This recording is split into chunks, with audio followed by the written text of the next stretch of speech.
अभी एक ऐतिहासिक पिटीशन हो सकती थी, होते होते बच गई क्योंकि सुप्रीम कोर्ट ने उस पिटीशन को खारिज कर दिया।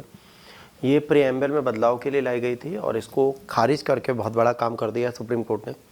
अभी पिटीशन आई क्यों थी, इसमें क्या दिया गया था, ये इसके बारे में जानते हैं। सुप्रीम कोर्ट ने संविधान के प्रस्तावना में धर्मनिरपेक्ष और समाजवादी शब्दों को शामिल रखने की बात कह दी। उन्होंने कहा ये हटेंगे नहीं। इन्होंने कहा सर ये सेकुलर एंड जो सोशलिस्ट वर्ड लगाए गए हैं इनको लगाने की कोई ज़रूरत नहीं थी। किसी ने बोला तो इन्होंने कहा भाई क्यों बोल रहे हो ये। तो सुप्रीम कोर्ट ने एक पिटीशन थी, ठीक है, जो चैलेंज कर रहा था 42वां संवैधानिक संशोधन। जो 42वां संवैधानिक संशोधन था, जो डिसमिस कर दिए पिटीशन, किसने फाइल की थी, डॉक्टर बलराम सिंह और अदर्स ने मिलकर फाइल की थी यूनियन ऑफ इंडिया के खिलाफ। इन्होंने कहा था कि भाई यहाँ पर जो ये सोशलिस्ट वर्ड लगा हुआ है और ये जो सेकुलर वर्ड लगा हुआ है ये बिल्कुल नॉन कॉन्स्टिट्यूशनल है और इसे लगे होने की ज़रूरत नहीं थी।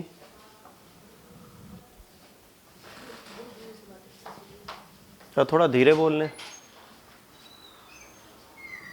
ठीक है। तो यहाँ पर ये दोनों वर्ड जो थे इनको चीज़ें डालनी थी। सेकुलर और सोशलिस्ट वर्ड जो है प्रीएम्बल ऑफ में लगे थे, ये इमरजेंसी के टाइम पर डाले गए थे। इनकी कोई औचित्य नहीं है, इनका कोई औचित्य नहीं है, ये चीज़ समझनी है। और ये औचित्य ना होने के चक्कर में लोगों ने कहा कि भाई ये यूजलेस है, इनको थोड़ा रेगुलर और रेगुलेट करने की ज़रूरत है।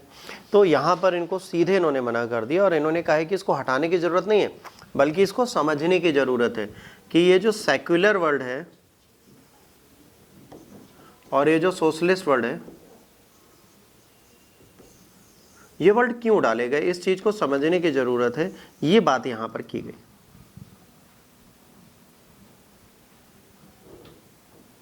ठीक।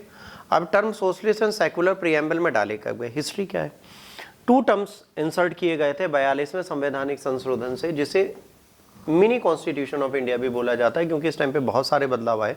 पहला सोशलिस्ट, वेस्टर्न कॉन्सेप्ट है socialism support government and collective ownership, जहां पर जितना भी प्रोडक्शन हमारी कंट्री का होता है इकोनॉमिकली उसमें इक्वलिटी होती है, सरकार भी कंपनी यहाँ पर रहती है। इंडियन कॉन्सेप्ट क्या है, डेमोक्रेटिक सोशलिज्म है जहाँ पे डिस्ट्रीब्यूशन रिसोर्सेज का फेयरली होना चाहिए, परमिट होना चाहिए। मिक्स इकोनॉमी हमने इसकी जगह ऐड की। जब हमने मिक्स इकोनॉमी ली तो ये सोशलिस्ट वर्ड का कोई औचित्य नहीं रह जाता हमारे लिए।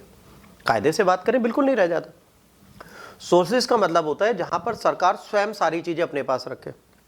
हमारे देश में सरकार अपने पास तो सारी चीजें रखती नहीं है, तो सोशलिस्ट वर्ड कहीं पर यहां काम नहीं करता। उसके बाद secular, secularism primary refers to absolute separatism of the religion and state.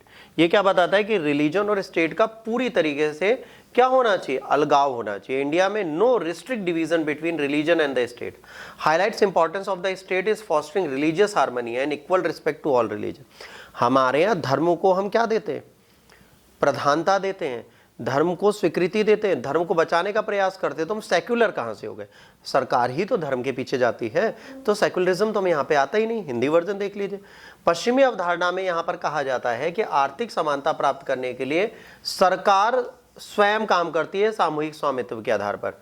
भारतीय अवधारणा में क्या होता है ना, सार्वजनिक और निजी दोनों क्षेत्रों को शामिल करते हुए मिश्रित अर्थव्यवस्था की अनुमति ली जाती है। तो जब हमारे यहाँ मिश्रित अर्थव्यवस्था है तो हम अलग तो है ही नहीं, मतलब हमारे यहाँ प्राइवेट सेक्टर भी है, पब्लिक सेक्टर भी है। जब दोनों सेक्टर काम कर रहे हैं तो भाई जाहिर सी बात है हम इस जगह रह ही नहीं सकते। फिर धर्मनिरपेक्षता, पश्चिमी धर्मनिरपेक्षता जो है वो रिलीजन को पूरी तरीके से अलग करता है, ठीक। भारतीय अवधारणा में धर्म और राज्य के बीच कोई सख्त विभाजन नहीं है।